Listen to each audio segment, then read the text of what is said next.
Yo, just a message to those who are open or willing to listen. You might lately, or have of late, heard the term, the practice of mindfulness everywhere and anywhere you go.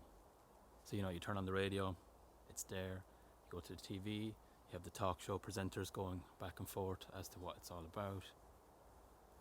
You go back onto the anti-social media, and there it is again. It's all over Facebook and Instagram.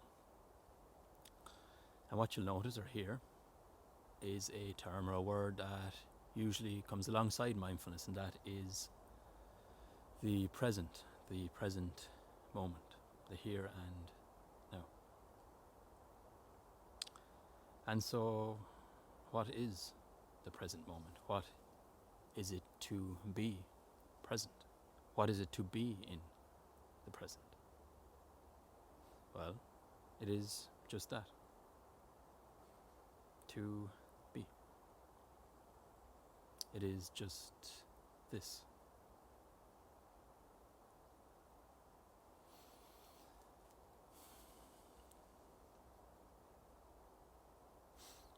And that's all there is. It's all there ever has been, and it's all there ever will be. So you might say, or the mind will jump in, analyze, and it'll want to figure everything out, and it'll go, oh, like, what do you mean? What's it all about? Is it this time? Is it the time right now? Is it this present moment? Is it the nature all around me? Is it the beautiful green leaves? Or the soothing sound of the wind as it brushes through, tickles the branches, and the leaves begin to trickle down and roll across the basin of the forest? Or is it the boring side of things? Nature's so boring. It's so. I'd rather just listen to music. I'd rather just be anywhere else in the world. Get me out of there. Or is it, nature is beautiful. It's amazing. It's incredible. It's breathtaking. It's awe-inspiring. It's wonderful. So, yes, it is. Wait for it. An awareness of all of these things, these descriptive words, this use of language, these automatic judgments of the mind, just as that, natural cognitive processes, thoughts. It is a total surrender to the act of allowing thoughts to be just as they are, just as thoughts, as you allow yourself to be as you are. Because you can't be anything but this, regardless of how the mind may insist on telling you differently. So it is, in its simplicity, or at its core, just a state of being, right here and now. So, for example, if I was to step out of the present and into the landscape of the mind, I would go into describing to you a perception of what I'm experiencing right now, like the light, the beautiful light coming in through the trees, or the horseflies going at it, taking into my legs below. How big and wonderful and fruitful and beautiful all of the trees are. So this, in all cases, is just a perception. This is a projection of my inner, what I'm paying attention to most within myself, within the moment. Just the thoughts, the emotions associated with those thoughts.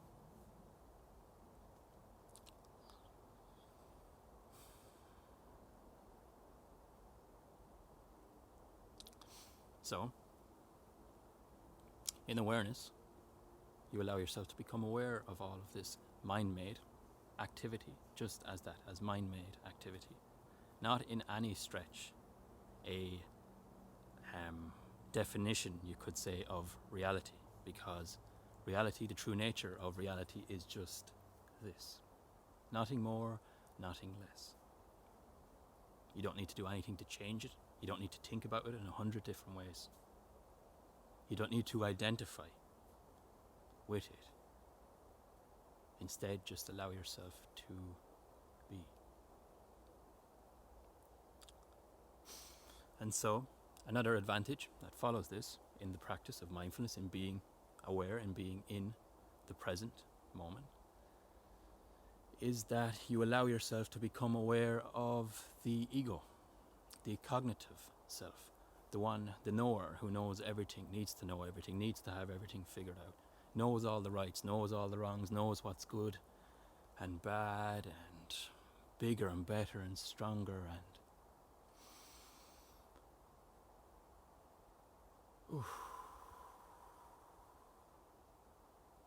and so you come back to here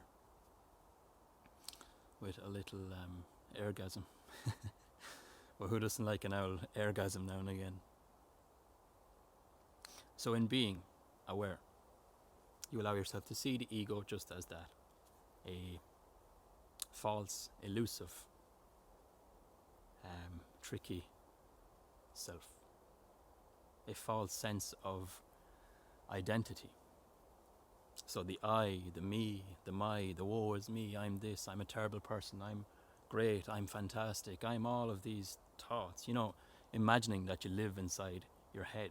But in each moment, you're either living here and now through the sensual experience, or you're thinking. You're up in the headspace, or in the mind, somewhere in there.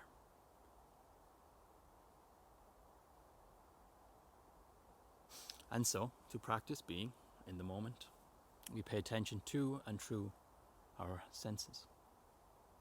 So what we're seeing, hearing, feeling, smelling, and tasting, we put the judgments aside. So when the mind wanders off into judgment, when we judge something as bigger, better, stronger, terrible, fearful, disgusting, boring, we acknowledge the thoughts and we focus and refocus our attention back to the present, time and time again. And so from this, you'll become aware that you are not your thoughts. You can't be a thought. As much as you may like to imagine, hallucinate, and believe that you are your thoughts, you are in any way, no shape, form, or capacity your thoughts.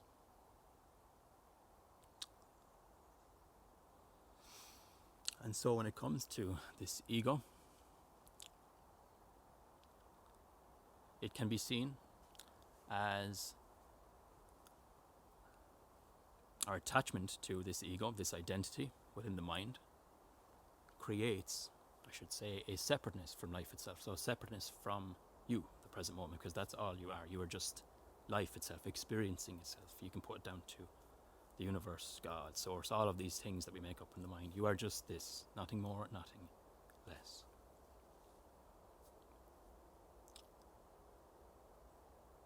And so this separateness that exists with attaching yourself to the ego,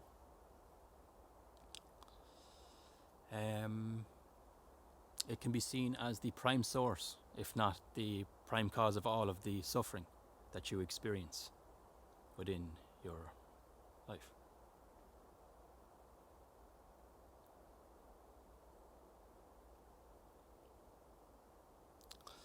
But the ego, it loves to play games, and the irony is that it catches itself out after a while. It catches up on itself. Life catches up on the ego too, because if we tend to live in here, you can live in here for 20, 30, 40, 50 years. You can live in here your whole life believing that you're living in the headspace. I'm this, I'm X, Y, Z, blah, blah, blah, blah, blah. If you continue to live in here, the suffering becomes so much, so harsh, so heavy, so excruciating, that you begin to become aware of what's causing you the suffering. And the ego will, as long as you allow it to, play the game. It loves to play the game of separateness. So the idea of the I, the me, the my being separate from all of the people and all of the living creatures on the planet. The idea of countries and separate boundaries and all of this stuff that's just all up in the headspace. The reason the ego loves this game so dearly is that it likes to stay within its own bubble of beliefs, its own perception, its own comfort zone, because it is so very scared and petrified of self-realization, of becoming aware of this, of all of this. And you are just that. Not the I, the me, the my. An awareness of all of these things, these hallucinations. You are all of it. The it that you can't quite put your finger on, nor is it really necessary to do so, because you don't have to do anything at all, just to be. That's all there is. Now the mind could be analysing now and going over, oh, this is shit, or this is woo-woo, or this is nonsense. And yes, it is. It's definitely nonsensical, because it is just thinking. It is paying attention to your thoughts in this given example. Another great example of perception would be the world itself, and just to show its how transparent it is, we'll say, how you can just see through it, is that if you look at someone, say with somebody who's in a lower emotional state, so someone who feels depressed, anxious, down themselves, all out of sorts, in an altered state of being, in comparison to, say, someone who is flourishing, who is feeling good, relaxed, at peace, the mind's at peace, still it's present, they feel positive, naturally positive. So within the duality of both positive and negative. The person who's experiencing the altered state, the depressive state, will see the world as, we'll say, a shit show, whereas the one who is flourishing will see the world as the most loving and peaceful place they could have ever lived in. But it's just another thought. So the world, countries, identities, separateness, all of the people and creatures being separate from each other, you, me, I, she, him, her, all of these thoughts that we create and pay attention to within the mind are just that, just to keep the ego safe and sound from the true and one self, the all that is, the isness, the happening, the whatever thought you want to apply to the moment. But there is just this moment, so just to be aware of thoughts, just as that, thoughts. And this is being aware. This is the present moment.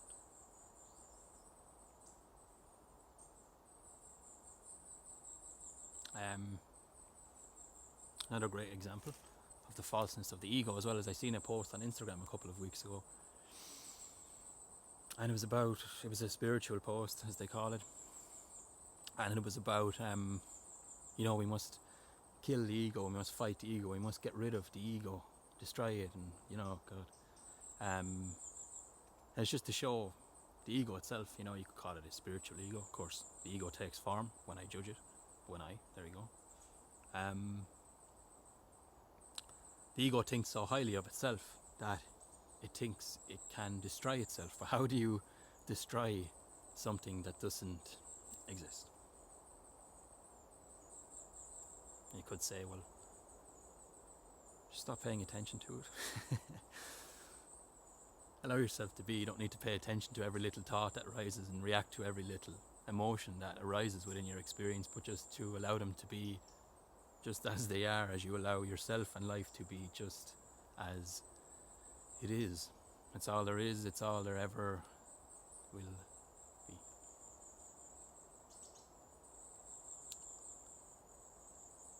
But yeah,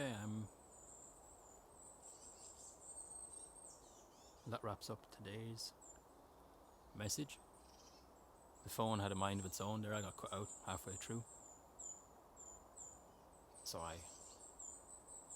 done my best. Anyway, look, going back into thinking, so I'm here now. You're here. And yeah, that's all there is to it. So thank you for listening. Remember, please remember, you're not your thoughts.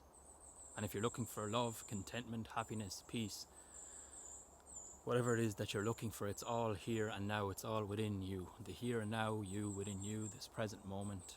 It all begins, ends, and continues with you, as does this present moment. You're not going to find it out there, because out there in itself is just a perception. It's in the mind. Out there is in the mind. It's all the one. It's all just one. It is a flow of experience, is the best way I could put it. Of course, that is adding thoughts to it. So, for the ones out there looking for the mystical side of life, the higher, the more, the better. You know, the ego loves this story of, oh, I need more, I want more, it has to be more mystical, I have to be awakened, enlightened, all of these thought forms. Trust yourself, trust the present, and trust that the mysticism, the mystical side of life itself, the fullness and richness of life is already always available to you by the simplest means of paying attention to what is happening within the present moment. Allow life itself to unfold of its own accord. Trust it. Trust the present. Be present. And you will see a reality. You will see reality itself is, yeah, you could say mystical, but the mystical side of life is, it will open itself up to you. Now I'm going to ruin it if I say any more, so I'm just going to let that sit with you. And from here, just allow yourself to be. Give yourself over to life. Surrender the ego.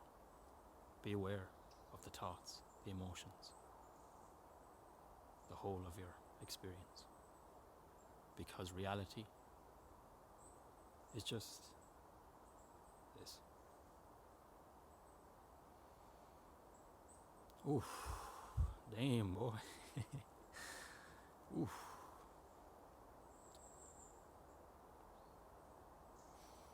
So yeah, thanks a million for listening. I hope you find something in there within yourself, of course. Hopefully it resonates with you in some way and hits home in some way that allows you at least to become aware of the little old me that is causing you all of those big, or perceived to be big, problems. Thank you, folks. Take care. Peace.